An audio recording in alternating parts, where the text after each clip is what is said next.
પોષ માસના વદ પક્ષમાં આવતી 11 એટલે કે પુત્રદા એકાદશી। આ પુત્રદા એકાદશી ક્યારે છે?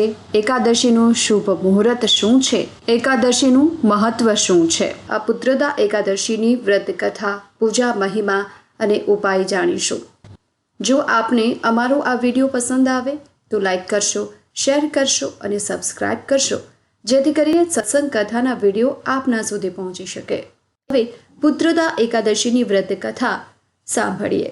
હે જગન્નાથ શ્રી કૃષ્ણ, મને તમારા જેવો સુંદર અને ગુણવાન સંતાન પુત્ર પ્રાપ્ત થાય, હું આપની શરણોમાં છું। બોલો ભગવાન શ્રી કૃષ્ણની જય।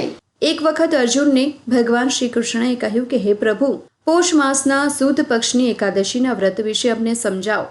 એ દિવસે કયા દેવતાનું પૂજન થાય છે? વિધિ કઈ રીતે કરવાની હોય છે? આ સાંભળીને ભગવાન શ્રી કૃષ્ણ અર્જુનને કહે છે કે પાર્થ, પોષ માસના શુક્લ પક્ષની એકાદશીનું નામ પુત્રદા એકાદશી છે।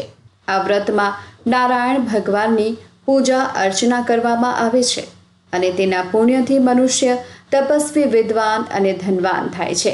આ એકાદશીની એક કથા છે, તમે સાંભળો। ભદ્રાવતી નગરીમાં સુકેતુમાન નામના એક રાજા રાજ્ય કરતા હતા। તેમની સંતાન હતા। તેમની રાણીનું નામ ચંપા હતું। રાજન ઘણા સમય સુધી વંશ ચલાવનાર પુત્રની પ્રાપ્તિ ન થઈ। આથી પતિ પત્ની હંમેશા ચિંતા અને શોકમાં ડૂબેલા રહેતા। રાજાના પિતૃઓ એમના આપેલા જળને એકી શ્વાસથી ગરમ કરીને પીતા। રાજા પછી એવું કોઈ નથી દેખાતું જે અમારું તર્પણ કરે, આવું વિચારીને પિતૃઓ શોકમાં રહેતા। એક દિવસ રાજા ઘોડા પર સવાર થઈ ઘોર જંગલમાં ચાલ્યા ગયા। પુરોહિત વગેરે કોઈને આ વાતની ખબર નહોતી। મૃગ અને પક્ષીવાળા એ ઘોર જંગલમાં રાજા ભ્રમણ કરવા લાગ્યા। માર્ગમાં ક્યાંક શિયાળનો અવાજ સંભળાતો હતો તો ક્યાંક ઘુવડનો। જ્યાં ત્યાં રીંછો અને મૃગો પણ દ્રષ્ટિગોચર થતા હતા। આ તરફ ફરીને રાજા વનની શોભા જોઈ રહ્યા હતા ત્યારે બપોર થઈ ગઈ। રાજાને ભૂખ તરસ સતાવવા લાગી। પાણીની શોધમાં આમ તેમ રાજા ભટકવા લાગ્યા અને પુણ્ય પ્રતાપે રાજાને એક સુંદર સરોવર પણ દેખાયું। એની નજીક મુનિઓના ઘણા આશ્રમ પણ હતા। એ સમયે શુભની સૂચના આપનારા શુકનો થવા લાગ્યા। રાજાનો જમણો હાથ અને જમણું નેત્ર ફરકવા લાગ્યું। ઉત્તમ ફળની એક ખબર આપી રહ્યા હતા। સરોવરના તટ પર ઘણા મુનિઓ વેદપાઠ કરી રહ્યા હતા। એમને જોઈને રાજાને ઘણો હર્ષ થયો। તેઓ ઘોડા પરથી ઉતરી મુનિઓ પાસે ઊભા રહી ગયા। અનેક પ્રકારે મુનિઓની વંદના કરવા લાગ્યા। મુનિઓ ઉત્તમ વ્રતનું પાલન કરનારા હતા। જ્યારે રાજાએ હાથ જોડીને વારંવાર દંડવત પ્રણામ કર્યા ત્યારે મુનિઓ બોલ્યા, રાજન, અમે તમારા પર પ્રસન્ન છીએ। રાજા બોલ્યા, આપ કોણ છો? આપના નામ શું છે અને આપ શા માટે અહીં એકત્રિત થયા છો? કૃપા કરીને મને જણાવો। ત્યારે મુનિઓ બોલ્યા કે રાજન, અમે લોકો વિશ્વદેવ છીએ। અહીં સ્નાન માટે આવ્યા છીએ।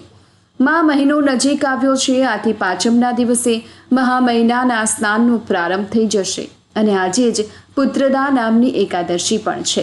વ્રત કરનારા મનુષ્યોને એ પુત્ર આપે છે। રાજાએ કહ્યું, વિષ્ણુદેવગણ, જો આપ પ્રસન્ન હો તો મને પુત્ર આપો। મુનિરાજ બોલ્યા કે રાજન, આજના જ દિવસે પુત્રદા નામની એકાદશી છે। તેનું વ્રત ઘણું જ વિખ્યાત છે। તમે આજે આ ઉત્તમ વ્રત કરો।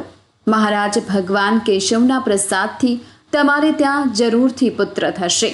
ભગવાન શ્રી કૃષ્ણ કહે છે, આ પ્રમાણે મુનિઓના કહેવાથી રાજાએ વ્રત કર્યું। મહર્ષિઓના ઉપદેશ અનુસાર વિધિપૂર્વક પુત્રદા એકાદશીનું વ્રત કર્યું। પછી 12ના દિવસે પારણા કરી મુનિઓના ચરણોમાં વારંવાર મસ્તક ઝુકાવીને રાજા પોતાને ઘરે આવ્યા। રાણીએ ત્યારબાદ ગર્ભધારણ કર્યો।